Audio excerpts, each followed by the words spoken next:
ഹിസ്ബുള്ളയ്ക്കും ഇസ്രായേലിനും ഇടയിൽ നടന്നുകൊണ്ടിരിക്കുന്ന യുദ്ധം, ഇതിനെ എങ്ങനെ യുദ്ധം എന്ന് പറയാൻ സാധിക്കും? രണ്ട് വിഭാഗവും അതിനെ യുദ്ധം എന്ന് പറഞ്ഞിട്ടില്ല.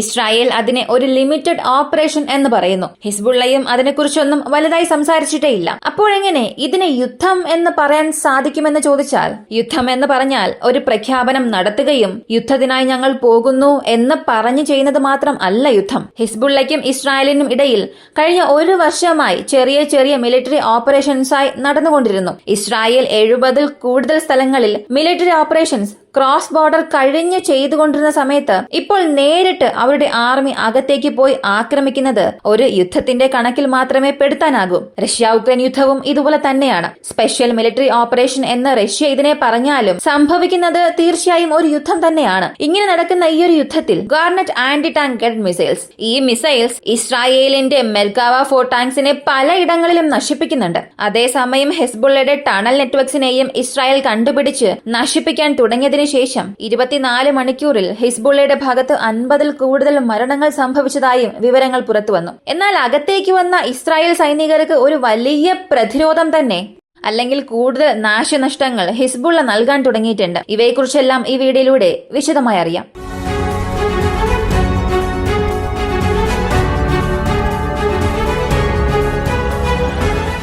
ആദ്യമായി ലബനന്റെ ആർമി ഇന്നലെ ഇസ്രായേലിന്റെ പൊസിഷൻസിൽ ഇസ്രായേൽ സൈനികർ ഗ്രൂപ്പായിരുന്ന സ്ഥലത്ത് ആദ്യത്തെ ആർട്ടിലറി സ്ട്രൈക്ക് നടത്തി. ആർട്ടിലറി സ്ട്രൈക്സ് എന്ന് വ്യക്തമായി പറഞ്ഞിട്ടില്ല, പക്ഷെ ഇസ്രായേലിന്റെ ട്രൂപ്സിനെ ആദ്യമായി ഞങ്ങൾ ആക്രമിച്ചു എന്നൊരു കാര്യം പറഞ്ഞു. ഇതെന്തുകൊണ്ട്, എങ്ങനെ സംഭവിച്ചു എന്ന് ചോദിച്ചാൽ, സതേൺ ലബനൻ ഭാഗത്ത് ഇസ്രായേലിന്റെ എയർ സ്ട്രൈക്കും ഇസ്രായേലിന്റെ ടാർഗറ്റഡ് സ്ട്രൈക്കും അല്പം പോലും കുറഞ്ഞിട്ടില്ല. 4 മിനിറ്റിൽ ഒരു തവണ ഒരു സ്ഫോടന ശബ്ദം ഈ സതേൺ ലബനൻ പ്രദേശത്ത് ഇസ്രായേൽ ബോർഡറിനും ഗോളാൻ ഹൈറ്റ്സ് മധ്യഭാഗത്തുള്ള സ്ഥലങ്ങളിൽ കേട്ടുകൊണ്ടിരിക്കുകയാണ്. ഓരോ 4 മിനിറ്റിലും ഒരു ആർട്ടിലറി സ്ട്രൈക്ക് അല്ലെങ്കിൽ ഒരു എയർ സ്ട്രൈക്ക് അവിടെ സംഭവിക്കുന്നുണ്ട്. ഇങ്ങനെ ഒരു തവണ സംഭവിച്ചപ്പോൾ ലബനന്റെ സൈനികൻ ഒരാൾ മരിക്കുന്നു. ഇങ്ങനെ സംഭവിച്ചപ്പോൾ മറ്റു മാർഗമില്ലാതെ ലബനൻ സൈന്യം, ഹിസ്ബുള്ളയല്ല, ലബനന് വേണ്ടിയിട്ടുള്ള ഒരു ഔദ്യോഗിക സൈന്യം ഉണ്ടല്ലോ, അവർ ആദ്യമായി ഇസ്രായേലിന് നേരെ ഒരു ആക്രമണം നടത്തി. എന്നാൽ ഇത് വെറും പേരിന് വേണ്ടി മാത്രം ചെയ്ത ഒരു ആക്രമണമാണ്. കാരണം അവർക്ക് തന്നെ നന്നായി അറിയാം, IDFുമായി നേരിട്ട് ഏറ്റുമുട്ടുകയാണെങ്കിൽ തീർച്ചയായും തങ്ങൾക്ക് എത്രത്തോളം വലിയ പ്രശ്നം വരുമെന്ന്. ഒരു വലിയ മരണനിരക്ക് ഇവിടെ കൊണ്ടുവരണ്ട എന്ന് ചിന്തിച്ചിട്ടാണ് വെറുതെ ഒരു സ്ട്രൈക്ക് നടത്തിയത്. പക്ഷെ പല സ്ഥലങ്ങളിലും ഇവർ ഹിസ്ബുള്ളയുടെ ഫ്രണ്ട് ലൈനിൽ നിന്നും അവർക്ക് പുറകിലായാണ് നിൽക്കുന്നത്. അത് നമുക്കറിയാവുന്ന കാര്യം തന്നെയാണ്. അവർക്ക് അതിനപ്പുറം ഒന്നും തന്നെ ചെയ്യാൻ സാധിക്കില്ല. ഒരു പ്രതിരോധം അവരെ കൊണ്ട് ഇസ്രായേൽ സൈനികർക്ക് നൽകാൻ സാധിക്കില്ല. കൂടാതെ ഇന്ന് ലബനന്റെ ഹെൽത്ത് മിനിസ്ട്രി പറഞ്ഞത് 1979 ഔദ്യോഗികമായി മരിച്ചുവെന്നുള്ള ഒരു വിവരം നൽകി. ഏകദേശം 2000 പേർ, 6000 പേർക്ക് പരിക്ക് സംഭവിച്ചിട്ടുണ്ട്. വീണ്ടും എത്ര പേർക്ക് ഗുരുതരമായി പരിക്ക് സംഭവിച്ചു എന്നുള്ളതൊക്കെ അറിയാത്ത കാര്യമാണ്. എന്നാൽ ഇപ്പോഴും ഈ കണക്കുകൾ ഉയരാൻ സാധ്യതയുണ്ടെന്ന് പറയുന്നു. ഒരു ദിവസം നോക്കിയാൽ ഇസ്രായേൽ നടത്തുന്ന ഈ ഒരു എയർ സ്ട്രൈക്ക് കാരണം ബെയ്റൂട്ടിലും ചുറ്റുമുള്ള പ്രദേശങ്ങളിലും, അതായത് ഏകദേശം 30 കിലോമീറ്റർ ചുറ്റളവുള്ള പ്രദേശങ്ങളിൽ മാത്രം 15-ലധികം ആളുകൾ ഓരോ ദിവസം മരിക്കുകയാണ്. ഇനി മുഴുവൻ ലബനൻ എടുത്ത് നോക്കിയാൽ ആവറേജ് ഒരു ദിവസം തന്നെ 100 പേർ വരെ മരിച്ചിട്ടുണ്ട്. ഇന്നലെ ഒരു 60 പേർ മരിച്ചിട്ടുണ്ട്. 2 ദിവസം മുൻപ് 100 പേർ മരിച്ചിട്ടുണ്ട്. ഇങ്ങനെ ഒരു ദിവസം 50-ൽ കൂടുതൽ പേർ മരിക്കുന്നുണ്ട്. അപ്പോ ഈ ഒരു കണക്ക് വീണ്ടും അധികമാകും, അതിൽ യാതൊരു സംശയമില്ല. മറ്റൊരു പ്രധാനപ്പെട്ട കാര്യം, ഇസ്രായേൽ ഇന്നലെ അസോസിയേറ്റഡ് പ്രസിൽ അവരുടെ നെവാറ്റിം എയർബേസിന്റെ സാറ്റലൈറ്റ് ഇമേജ് പുറത്തുവിട്ടു. ആദ്യത്തെ സാറ്റലൈറ്റ് ഇമേജ് അതാണ്. അത് കാണിച്ച് ഇസ്രായേൽ പറഞ്ഞത്, ഇവിടെ നോക്കുക, F-35ഉം ചില മിലിറ്ററി ഫൈറ്റർ ജെറ്റ്സിനെ ആക്രമിച്ചുവെന്ന് ഇറാൻ പറഞ്ഞു. പക്ഷെ അത് വെറും കുപ്രചരണം മാത്രമാണ്. ഇവിടെ 3 ഇമ്പാക്ട് മാത്രമേ സംഭവിച്ചുള്ളൂ. അതും ഒന്നും വെയർഹൌസിനെ ആക്രമിച്ചു, മറ്റൊന്ന് പ്ലെയിനെ ഹോൾഡ് ചെയ്തിരിക്കുന്ന ഷെഡിനെ ആക്രമിച്ചു. അതുകൂടാതെ മറ്റൊന്ന് ഒരു ഓപ്പൺ ഏരിയയിലാണ്. ഇതിനപ്പുറം യാതൊരു നാശനഷ്ടവും ഇറാനിയൻ മിസൈൽസിനെ കൊണ്ട് ഇവിടെ വരുത്താൻ കഴിഞ്ഞിട്ടില്ല എന്ന് പറഞ്ഞു. പക്ഷേ ആ ഒരു മിസൈൽ സ്ട്രൈക്ക് അവിടെ സംഭവിച്ച സമയത്ത് ആ എയർബേസിൽ മാത്രം 9 ഇമ്പാക്റ്റിൽ കൂടുതൽ ഉണ്ടായിരുന്നു. ഇപ്പോ നിങ്ങൾ തന്നെ ഈ ഒരു സാറ്റലൈറ്റ് ഇമേജ് നോക്കുക. ഇവിടെ ഇപ്പോൾ ഇസ്രായേലിനെ എതിരെ പറയുകയാണ്, അല്ലെങ്കിൽ ഇറാനെ സപ്പോർട്ട് ചെയ്ത് പറയുകയാണ്, അങ്ങനെ ഒന്നും തന്നെയല്ല. ഈ ഇമേജ് മാത്രം അവർ പബ്ലിഷ് ചെയ്തു. അത് നോക്കിയാൽ നിങ്ങൾക്ക് തന്നെ ഒരു കാര്യം മനസ്സിലാക്കാം. അതിൽ പകുതി എയർബേസ് പോലും മുഴുവനും കവറായിട്ടില്ല. ആ റൺവേ അതുപോലും മുഴുവനും കവറായിട്ടില്ല. ആ വിമാനങ്ങൾ എവിടെയാണോ ഹോൾഡ് ചെയ്ത് വച്ചിരിക്കുന്നത് അത് മാത്രമാണ് കാണിച്ചത്. ഒരു പക്ഷേ മുഴുവൻ എയർബേസിന്റെ ചിത്രവും പുറത്തുവിടുകയാണെങ്കിൽ അതിനുശേഷം നമുക്ക് തന്നെ പറയാൻ സാധിക്കും ഇവിടെ ആക്രമണം നടത്തിയിട്ടില്ല എന്നൊക്കെ. എന്നാൽ മുഴുവൻ ഇമേജ് പുറത്തു വന്നിട്ടില്ല. ആ ന്യൂസ് ഏജൻസി അറിഞ്ഞുകൊണ്ട് പുറത്തു വിടാത്തതാണോ, അല്ലെങ്കിൽ അവർക്ക് എന്തെങ്കിലും സെൻസർഷിപ്പ് ഇസ്രായേൽ നൽകിയിട്ടുണ്ടോ എന്നുള്ളത് നമുക്ക് ഊഹിക്കാവുന്ന കാര്യമേ ഉള്ളൂ. ഇങ്ങനെ ഇസ്രായേലിനും ലെബനനും ഇടയിൽ നടന്നുകൊണ്ടിരിക്കുന്ന യുദ്ധം ഒരു ഭാഗത്ത് പോയിക്കൊണ്ടിരിക്കുമ്പോൾ ലെബനനുള്ളിലേക്ക് കടന്ന ഇസ്രായേൽ ഫോഴ്സസിന് ചിന്തിക്കുന്നതിലും കൂടുതൽ പ്രതിരോധമാണ് അവിടെ വരുന്നത്. ഇന്നലെ നമ്മൾ കണ്ടു ഇസ്രായേലിന്റെ സൈനികർ ചിലർ മരിച്ചുവെന്ന്. ആ എണ്ണം വീണ്ടും വർദ്ധിക്കും. അടുത്ത ഘട്ടമായി സംഭവിച്ചത് 3 മെർക്കാവ ടാങ്ക്സിനെ ആദ്യത്തെ തവണ ആക്രമിച്ചിരുന്നു. വീണ്ടും ആ ഒരു ലിസ്റ്റിൽ 2 ടാങ്ക് കൂടെ ഉൾപ്പെട്ടു. ഇങ്ങനെ അകത്തേക്ക് പോകുന്ന ടാങ്ക്സ് എല്ലാം മെർക്കാവയുടെ ലേറ്റസ്റ്റ് വേരിയന്റ് ആയ മെർക്കാവ 4 ആണ്. ഇങ്ങനെയുള്ള ടാങ്ക്സ് റഷ്യയുടെ വെപ്പൺ സിസ്റ്റം കാരണം അവിടെ നശിക്കുന്നുണ്ട്. ഇങ്ങനെയുള്ള ടാങ്ക്സിനെ റഷ്യയുടെ ഒരു വെപ്പൺ സിസ്റ്റം കാരണം അവിടെ നശിപ്പിക്കുന്നുണ്ട്. ഗാർനെറ്റ് ATGM anti tank guided missile. ഇതിനെക്കുറിച്ച് എല്ലാവർക്കും അറിയാം. പ്രധാനമായും റഷ്യയെക്കുറിച്ച് അറിയാവുന്നവർ, റഷ്യ ഉക്രൈൻ യുദ്ധത്തെക്കുറിച്ച് പഠിക്കുന്നവർക്കൊക്കെ ഇതിനെക്കുറിച്ച് നന്നായി തന്നെ അറിയാം. എങ്ങനെയാണോ javelin anti tank guided missile Ukraine Russian സൈന്യത്തിനെതിരെ എങ്ങനെയാണോ പ്രവർത്തിപ്പിച്ചത്, അതുപോലെ അമേരിക്കയുടെ ടാങ്ക്സ്, ജർമ്മനിയുടെ ടാങ്ക്സ്, വീണ്ടും പല പാശ്ചാത്യ രാജ്യങ്ങൾ നൽകിയ ഇങ്ങനെയുള്ള കവച വാഹനങ്ങളെ എല്ലാം നശിപ്പിച്ച ഒരു പേര് ഈ ഗാർനെറ്റ് ആന്റി ടാങ്ക് ഗൈഡഡ് മിസൈൽസിനുണ്ട്. അതുകൂടാതെ ഒക്ടോബർ 7 ഹമാസിനും ഇസ്രായേലിനും ഇടയിൽ ഈ ഒരു പ്രശ്നം ആരംഭിച്ചതിന് ശേഷം ഹിസ്ബുള്ള സമാനമായ ATGMകൾ ഉപയോഗിച്ച് ധാരാളം സമയം ഇസ്രായേൽ ടാർഗറ്റ്സിനെ ലക്ഷ്യം വെച്ചിട്ടുണ്ട്. ഇസ്രായേലിന്റെ ആർമഡ് പേഴ്സണൽ കാരിയേഴ്സിനെയും ലക്ഷ്യം വെച്ചിട്ടുണ്ട്. മെർക്കാവയെ കുറിച്ച് പറയണമെങ്കിൽ സത്യത്തിൽ അതൊരു സാങ്കേതിക വിസ്മയമാണ്. അത്രത്തോളം അതുലമായ സംവിധാനങ്ങളും സോഫ്റ്റ്വെയർ അപ്ഗ്രേഡ്സുകളുമുണ്ട്. നശിപ്പിക്കാനാകാത്ത ഒരു ടാങ്ക്സ് ആയി തന്നെ ഉണ്ട്.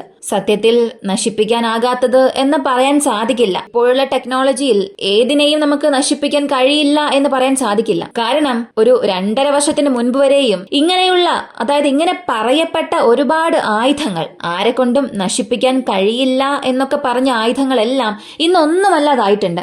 അതും അതിന് സമാനമായ മറ്റൊരു സാങ്കേതിക വിദ്യ അല്ലെങ്കിൽ ആയുധം വച്ചു നശിപ്പിക്കുക, അല്ലെങ്കിൽ ഒരു മാജിക് വെപ്പൺ വെച്ച് ആക്രമിക്കുക, നശിപ്പിക്കുക, അങ്ങനെയൊന്നും തന്നെ അല്ല.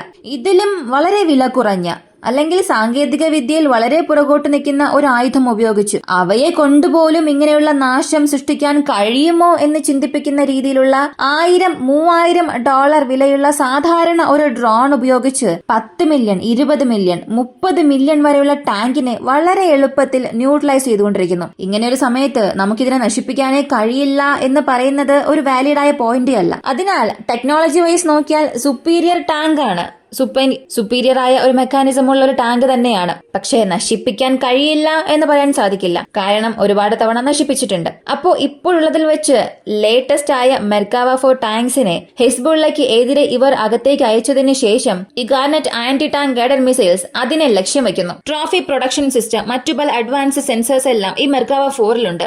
ആരെങ്കിലും ലേസർ ഗൈഡഡ് മിസൈൽസ് ഉപയോഗിച്ച് അതിനെ ലക്ഷ്യമിടുകയാണെങ്കിൽ അത് ആ ടാങ്കിനുള്ളിലെ ക്രൂ മെമ്പേഴ്സിന് മുൻകൂട്ടി തന്നെ പറഞ്ഞു കൊടുക്കും. അങ്ങനെ അറിഞ്ഞതിന് ശേഷം ഏത് ഡയറക്ഷനിൽ നിന്നാണോ ആ ഒരു പ്രൊജക്ടൈൽ ഇവരെ ലക്ഷ്യം വയ്ക്കുന്നത് എന്നത് ആ ഡിസ്പ്ലേയിൽ തന്നെ അറിയാൻ കഴിയും. എന്നിട്ട് ആ ഭാഗത്തെ നോക്കി ഒരു ഒഫൻസീവ് ഷോട്ട് ഫയർ ചെയ്യുന്ന അത്ര കഴിവ് ഈ ഒരു ടാങ്കിനുണ്ട്. എന്നാൽ അങ്ങനെയെല്ലാം ഉണ്ടായിരുന്നിട്ട് കൂടിയും ഹിസ്ബുള്ളയുടെ എസിമെട്രിക് വാർഫെയർ, അതായത് ഡയറക്റ്റ് ആയിട്ടുള്ള ഒരു യുദ്ധരീതിയല്ല, മറഞ്ഞ് ഒളിഞ്ഞിരുന്ന് ആക്രമിക്കുന്ന ഒരു രീതി, ആ കാറ്റഗറിയാണ് എസിമെട്രിക് വാർഫെയർ വരിക. ആ ഒരു രീതിയിലാണ് ആക്രമിച്ചത്. അതായത് പെട്ടെന്ന് ടണലിൽ നിന്നും പുറത്തേക്ക് വരികയും അങ്ങനെ ഒരു മിസൈൽ ഉപയോഗിച്ച് ആക്രമിക്കും. അല്ലെങ്കിൽ മലമുകളിൽ, കുന്നുകൾക്ക് മുകളിൽ ഇരുന്നു കൊണ്ട് ആക്രമിക്കും. അതിനെ M ഫാക്ടർ എന്ന് പറയും. അതായത് ഈ മലമുകളിലെ ഒരു ബ്ലൈൻഡ് സ്പോട്ട്, അവിടെ ഒളിച്ചിരിക്കുന്ന സൈനികർക്ക് താഴെ നിന്ന് വരുന്ന, അടിവാരത്തിൽ നിന്നും വരുന്ന ശത്രു സൈന്യത്തെ കാണാൻ സാധിക്കും. പക്ഷേ ഈ അടിവാരത്തിൽ നിന്നും വരുന്ന ശത്രു സൈന്യത്തിന് ഈ മലമുകളിൽ ഒളിഞ്ഞിരിക്കുന്ന സൈന്യത്തെ കാണാൻ സാധിക്കില്ല. അങ്ങനെയുള്ളപ്പോൾ ആ ബ്ലൈൻഡ് സ്പോട്ട്, ആ ഹിഡൻ സ്പോട്ട് ഉപയോഗിച്ച് ശത്രുക്കൾക്ക് നേരെ ATGM anti tank guided missiles fire ചെയ്യും. എന്നിട്ട് ഉടൻ തന്നെ അവിടെയുള്ള ടണൽ നെറ്റ്വർക്ക് വഴിയോ അല്ലെങ്കിൽ അവിടെയുള്ള ഹിഡൻ പൊസിഷൻസിലേക്ക് ഓടി ഒളിക്കുക. ഇതാണ് M ഫാക്ടർ. അങ്ങനെയുള്ള ഈ ടെക്നിക്സ് ഉപയോഗിച്ച് ഇസ്രായേലിന്റെ ടാങ്ക്സിനെ കൂടാതെ ഇസ്രായേൽ സൈനികർക്കും ഇവിടെ ഹിസ്ബുള്ള വലിയൊരു നഷ്ടം വരുത്തുകയാണ്. പക്ഷെ അതേസമയം ഹിസ്ബുള്ളയ്ക്കും മരണനിരക്ക് സംഭവിക്കുന്നുണ്ട്. ഇപ്പോ ഏകദേശം 50 പേർ മരിച്ചു എന്ന് പറയുന്നു. ഒരു ദിവസം ടണൽ നെറ്റ്വർക്കിനെ കണ്ടുപിടിക്കുകയും അകത്ത് ആളുള്ളപ്പോൾ തന്നെ അതിനെ ആക്രമിക്കുകയും ചെയ്തു. അത് ഇതുവരെയും സ്ഥിരീകരിച്ചിട്ടില്ല. ഒരു പക്ഷേ അത് സത്യമാകാനുള്ള സാധ്യത കൂടുതലാണ്. കാരണം വിഷ്വൽസ് എല്ലാം കാണുമ്പോൾ നമുക്കത് സ്ഥിരീകരിക്കാൻ സാധിക്കും ടണൽ നെറ്റ്വർക്കിനെ ആക്രമിച്ചതായി. ഇവിടെ മറ്റൊരു കാര്യം വ്യക്തമാക്കാൻ ആഗ്രഹിക്കുന്നുണ്ട്. ഒരുപാട് മീഡിയാസിൽ കണ്ടിട്ടുണ്ടാകും, ഇസ്രായേൽ സൈനികരെ കൊന്നിട്ട് അവരുടെ പക്കലുള്ള ആയുധങ്ങളും ബുള്ളറ്റ്സും എടുക്കുന്ന രീതിയിലുള്ള പല വിഷ്വൽസ് കാണുന്നുണ്ട്. ഇങ്ങനെ ലബനനുള്ളിൽ ഹിസ്ബുള്ള ഇസ്രായേൽ സൈന്യത്തെ ക്രൂരമായി പണിഷ് ചെയ്യുന്നുണ്ടെന്നൊക്കെ പല വാർത്തകൾ വരുന്നുണ്ട്. പക്ഷെ ഇതെല്ലാം ഫേക്കായ വാർത്തകളാണ്. സത്യത്തിൽ ഒക്ടോബർ 7 സംഭവിച്ചല്ലോ. ഇസ്രായേലിനുള്ളിൽ ഹമാസ് കയറുകയും ഇസ്രായേലിലെ ചില ബേസസിനെ ആക്രമിച്ച് അവിടെയുള്ള സൈനികരെ കൊന്നതിനു ശേഷം അവരുടെ പക്കലുണ്ടായിരുന്ന വെപ്പൺസ് എല്ലാം ലോഡ് ചെയ്തത്. അപ്പോ എടുത്ത ഫൂട്ടേജ് എടുത്ത് ഇപ്പോൾ നടക്കുന്ന പ്രശ്നങ്ങളുമായി ബന്ധിപ്പിച്ച് കാണിക്കുന്നുണ്ട്. അത് കാണുന്നവർ ആരും ഇപ്പോഴുള്ള സംഭവമായി അതിനെ കാണരുത്. അതൊരു ഫേക്കായ വീഡിയോ ആണ്. നേരത്തെ നടന്ന കാര്യങ്ങൾ എടുത്ത് ഇപ്പോ നടക്കുന്ന പ്രശ്നവുമായി അതിനെ ബന്ധിപ്പിച്ച് കാണിക്കുകയാണ്. അതൊരു ഫേക്കായ വീഡിയോ ആണ്. ഇങ്ങനെ അകത്തേക്ക് കയറുന്ന ലബനനുള്ളിലേക്ക് പോകുന്ന ഇസ്രായേൽ സൈനികർക്ക് വലിയ ഒരു പ്രതിരോധം ഹിസ്ബുള്ള നൽകുന്നുണ്ട്. ഇവിടെ ഒരുപാട് പേർ ചോദിക്കാം, എലൈറ്റായ ആർമി അല്ലെങ്കിൽ അതിനവീന ആയുധങ്ങൾ, കട്ടിംഗ് എഡ്ജ് ടെക്നോളജി, ഇവയെല്ലാം ഇസ്രായേലിന്റെ പക്കലുണ്ട്. ഇസ്രായേൽ എന്നല്ല, ഇവിടെ അമേരിക്കയുടെ സൈനികർ അകത്തേക്ക് പോയാൽ പോലും എതിർഭാഗത്തുള്ളവർ മലപ്രദേശത്തിന് മുകളിലാണുള്ളതെങ്കിൽ അവരെ അത്ര പെട്ടെന്ന് നശിപ്പിക്കാൻ കഴിയില്ല. നശിപ്പിക്കാനേ കഴിയില്ല എന്ന് പറയുന്നില്ല. ഒരു കോർഡിനേറ്റഡ് അറ്റാക്ക് അല്ലെങ്കിൽ എയർഫോഴ്സ് ഉപയോഗിച്ച് പതിയെ പതിയെ ഇഞ്ച് ബൈ ഇഞ്ച് മാത്രമേ നമുക്ക് പ്രതികരിക്കാൻ സാധിക്കൂ. ഇതിന് നല്ലൊരു ഉദാഹരണം പറയുകയാണെങ്കിൽ, അഫ്ഗാനിസ്ഥാനിൽ താലിബാൻസ് മുഴുവനായും ഗവൺമെന്റിനെ ടേക്ക് ഓവർ ചെയ്യുമ്പോൾ അവിടെയുള്ള ചില പൊളിറ്റിക്കൽ നേതാക്കൾ പങ്ഷീർ എന്ന ഭാഗത്തേക്ക് ഓടി രക്ഷപ്പെട്ടു പോയി. നേരത്തെ ഇതുപോലെ ഒരു പ്രശ്നം അഫ്ഗാനിസ്ഥാനിൽ ഉണ്ടായപ്പോൾ ആ പങ്ഷീർ പ്രദേശം മാത്രം ഒരുപാട് ദിവസമായി ആരെക്കൊണ്ട് വീഴ്ത്താൻ സാധിച്ചില്ല. കാരണം മലകളാൽ ചുറ്റപ്പെട്ട ഒരു സമതല പ്രദേശമാണത്. നടുവിൽ സമതലമായ പ്രദേശം, ചുറ്റും മലകളാണ്. അങ്ങനെ ആ ഒരു പ്രദേശത്ത് ഒരു വലിയ പ്രതിരോധം നൽകാൻ സാധിച്ചു. താലിബാൻസിനെ കൊണ്ടുപോലും അത്ര പെട്ടെന്ന് അതിനെ കൈപ്പറ്റാൻ സാധിച്ചില്ല. കഴിഞ്ഞ തവണ മുഴുവൻ അഫ്ഗാനിസ്ഥാനെയും ടേക്ക് ഓവർ ചെയ്തപ്പോൾ പങ്ഷീർ പ്രദേശത്തെ മാത്രം അത്ര പെട്ടെന്ന് അവരെ കൊണ്ട് പിടിച്ചെടുക്കാൻ സാധിച്ചില്ല. ഹെലികോപ്റ്റേഴ്സിനെ എല്ലാം അകത്തേക്ക് കൊണ്ടുപോയപ്പോൾ അവിടെ മറഞ്ഞിരുന്ന അഫ്ഗാനിസ്ഥാൻ സൈനികർ വലിയൊരു പ്രതിരോധം തന്നെ ഏർപ്പെടുത്തി.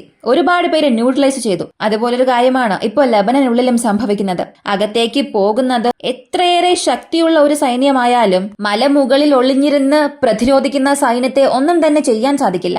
ഉള്ളിലേക്ക് കയറി വരുന്ന സൈനികർക്ക് തീർച്ചയായും നാശം സംഭവിക്കും. അത് ഏത് ആർമി ആയാലും. ഒരുപക്ഷെ ഇസ്രായേലിന്റെ സ്ഥാനത്ത് ഹെസ്ബുള്ളയാണെങ്കിലും അവർക്കും ഇതേ അവസ്ഥ തന്നെയാണ്. അത്ര പെട്ടെന്ന് അകത്തേക്ക് കയറാൻ സാധിക്കില്ല. അപ്പോ ഇസ്രായേൽ ഇവിടെ അവരുടെ ടെറിട്ടറി വിപുലീകരിക്കാൻ ആഗ്രഹിച്ചാലും അല്ലെങ്കിൽ ഹെസ്ബുള്ളയുടെ പൊസിഷൻസിന് നേരെ അവർ പോയിക്കൊണ്ടിരിക്കുകയാണ്. അപ്പോ ഇസ്രായേൽ ഇവിടെ അവരുടെ ടെറിട്ടറി വിപുലീകരിക്കാൻ ആഗ്രഹിച്ചാൽ അവർ നൽകാൻ പോകുന്ന വില വളരെ വലുതായിരിക്കും. അല്ലെങ്കിൽ അകത്തേക്ക് പോകുന്ന ആ ഒരു വേഗത എന്നത് വളരെ പതുക്കെ മാത്രമേ സംഭവിക്കൂ. പെട്ടെന്ന് തന്നെ അകത്തേക്ക് നുഴഞ്ഞു കയറുക, ഓടിച്ചെല്ലുക ഒരു സാധ്യമല്ലാത്ത കാര്യമാണ്. ഈ ഒരു വീഡിയോയെ കുറിച്ചുള്ള നിങ്ങളുടെ അഭിപ്രായം കമന്റിൽ പറയുക. ഈ ഒരു എസിമെട്രിക് വാർഫെയർ, ഒരു അനുചിതമായ യുദ്ധ കഴിവ് കൊണ്ട് ഏതൊരു സൈന്യത്തെയും വീഴ്ത്താൻ സാധിക്കും.